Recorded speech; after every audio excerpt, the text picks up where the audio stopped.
What's up, good people? My name is AJ and you are watching Straight Talks. I got a pretty cool question on one of my other videos about why anyone would invest any money in the bond market, and I thought it was a good one. It's a conversation I actually have fairly often with clients, so it's one that I'm excited to also have on the channel here. If you enjoy this video or any of the other content on the channel, I'll ask that you go ahead and like this video, subscribe to the channel. Both of those things help me out and I appreciate them.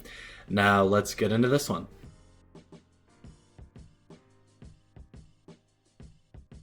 For people with a high risk tolerance, it might not seem like it makes any sense at all to put any portion of your portfolio into bonds. And for a lot of people, that might be true. We know that stocks over long periods of time will always outperform bonds, albeit with more risk to get to that same amount of performance, but usually 3 and 5 year periods, and certainly every 10-year period in history, you would have made more money had you invested that money into stocks at the beginning of year 0 and then looked at your portfolio value at the end of year 10 versus if you had put all that money in the bond market. So I totally understand the argument. The people who are comfortable with the risks of investing all their money in the stock market should do so because they could earn more in the long run, and that's probably true. But there are a lot of other factors to that conversation that matter for a person, for their personal feelings towards their investments, and also for their returns at the end of the day.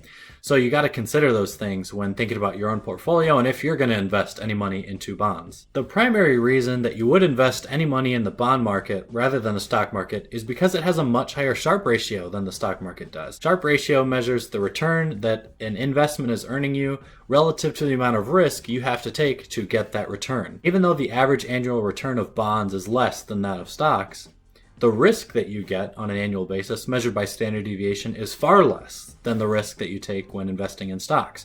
So because you're getting less return but taking far less risk, that relative trade-off as measured by the Sharpe ratio will show you that bonds are actually more favorable in the return you get for the risk you have to take. As of the recording of this video near the end of 2020, the Sharpe ratio over the past 10 years for the stock market is about 0.7, and for the bond market it's about 1.15. What is that? More than 50% better for bond investments. This Sharpe ratio discussion could be a bit of an oversimplification, and I admit that.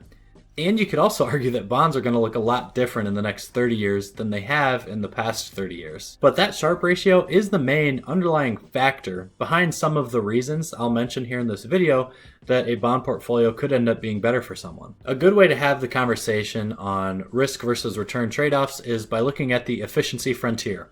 Now, all my CFA people will be all too familiar with this financial concept, but for anyone else who might not be as familiar with the idea of an efficiency frontier, it's basically an optimized portfolio such that no other portfolio exists that can earn you a higher return for the same level of risk you're taking. A rational investor is going to want to maximize the return that they're going to get on an average annualized basis while only taking up to the amount of risk that they are comfortable with taking, measured by standard deviation. Maybe it's 15%, 20% for a more aggressive investor, whatever it is. Once you have a portfolio you're considering, say an 80-20 stock to bond portfolio of some simple indexed funds, you can look at where that portfolio lies along the efficiency frontier to see if there is another option that you could potentially use that has the same level of total risk but could earn you a higher potential return. And if so, 99 times out of 100, that's going to be the option you might lean towards. Optimizing your portfolio Sharpe ratio, and so as well its position on the efficiency frontier, is extremely important for people taking distributions. I know that scenario isn't going to be all that common for folks watching this YouTube video because most of us are in a younger age category and we're not retired using our investments, but hear me out here because it's extremely important for anyone that you might talk to who is in that scenario. I have a really cool chart in my office that shows investors why it might make sense to reduce risk when they get into retirement. The chart displays two scenarios. They're not hypothetical. They're exactly what happened at the beginning of 2000 if someone retired like January 1st of 2000. And scenario 1 is they invest all their money in the S&P 500. And scenario 2 is they invest in a traditional 60-40 portfolio, 60% stocks, 40% bonds. Of course, this is cherry picking a bad timing to invest your money in the stock market and retire, because in 2000 we had a big crash. 2003, 4, 5, 6, it made most of that back. In 2007, 2008, we had another big recession. So really it was until like 2014 that the market was back to just where it was in 2000, especially if you're looking at like the NASDAQ or tech stocks. So a lot of people still had to retire around that time. So these two scenarios are a realistic example of what can happen in a worst case scenario. The two scenarios cover the exact same person who retired with a $1 million investment portfolio and used a 5% withdrawal rate starting off in year 1, then withdrawing $50,000 a year for income. it covers a 20-year period. So it says, hey, how much money do you have in your account at the end of 2019, having had taken 5% withdrawals from your account every single year? And the differences are just huge. So the person who invested all their money in the stock market at the end of 20 years will end up with, I think it was around $310,000. So about 70% of their net worth is gone in the first 20 years of their retirement. The person who invested in a 60-40 portfolio, though it had a lower expected return, since it had such a lower standard deviation, they didn't lose nearly as much in those two recessions during that time period. So they end up with about $1.1 million, even accounting for all those distributions they've taken over the past 20 years. This is exactly why a 60-40 portfolio is so popular among retirees. It still gives you a relatively strong ability to earn on your money, but it is much more protected in market downturns than a 100% stock portfolio would be, and that is measured by the Sharpe ratio. For all of us who are not retirees though, and maybe you're just someone who would potentially use bond positions as a way to hedge the market, there are some reasons you might want to do that as well. If you're trying to time the market, and let me be clear, I do not recommend almost anyone do this because it is just far too difficult, and it's especially difficult to decide when to get back in. You're just going to hurt your returns over time and therein hurt your portfolio values. But if you are, you usually move into bonds as your alternative to stocks rather than just sitting on cash. Doing this is just going to earn you a little bit of interest, whether it's 2, 3, or 4, maybe 4% for some higher yielding bonds.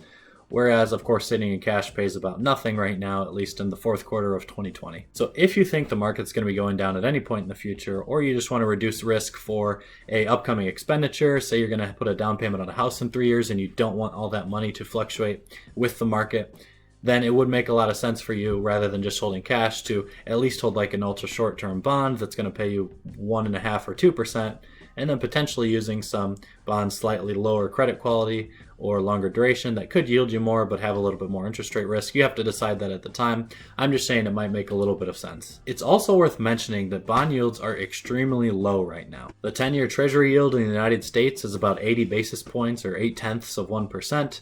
And in many developed countries in Europe right now, the prevailing 10-year sovereign bond yields are negative. You can look at any study in the history of fixed income and it will show you that the current yield on the Treasury bond in whatever region you're looking at is pretty predictive on the returns that those bonds will get over the next 5 to 10 years. This is partly due to the fact that it's just a lower yield, right? You're not getting a lot of interest, but it's mostly due to the fact that the interest rates could potentially be rising from those low levels, and when interest rates rise, bond prices fall. I think the best example of this is to consider a local credit union that might have a CD that pays you 5%, so you walk in and you put $1,000 in this CD to get $50 a year in interest. Now let's say the next week the credit union is selling new CDs at 6% interest. That's a better yield than you got a week ago when they were offering 5% yields. But you decide you want to take a vacation, so you now want to sell your CD that you bought from the credit union. Your CD yields 5%. The ones they're selling now yield 6%. So no one's going to pay you the $1,000 that your CD is worth when they could put their own $1,000 into the credit union's new CD and get 6% yield. So since rates went up, your old CD that yield a slightly lower rate than the new rate is less valuable, and so prices have come down. That's worth considering relative to what I mentioned earlier about the next 30 years in bonds not looking quite like the past 30 years. I think it's extremely likely you'll see interest rates higher in 30 years from now than they are today, being close to 0 or 0.5%, 1%, whatever, depending on where you're at. So there's a fair argument to be made that a 60-40 portfolio is going to get beat up in some ways when the 40% that is in the bond market starts to take some price decreases when interest rates do rise in the future. Now you can combat this by holding certain types of bonds that are less sensitive to interest rates rises.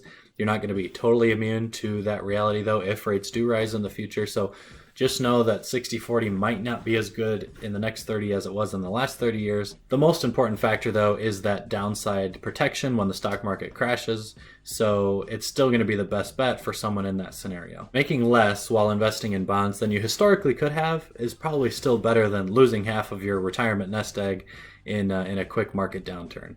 So you can see here that there are 2 or 3 good reasons why someone would invest their money in bonds, even someone in their 20s or 30s or 40s who's still accumulating assets for their retirement later on. And I also recognize that a lot of people are just going to stay 100% stocks their whole life, and that's totally fine too if they're comfortable with that risk appetite. You, as an investor, will just need to decide how you want to invest your money.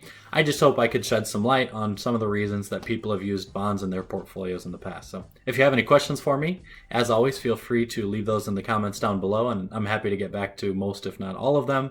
And as always, thanks for watching.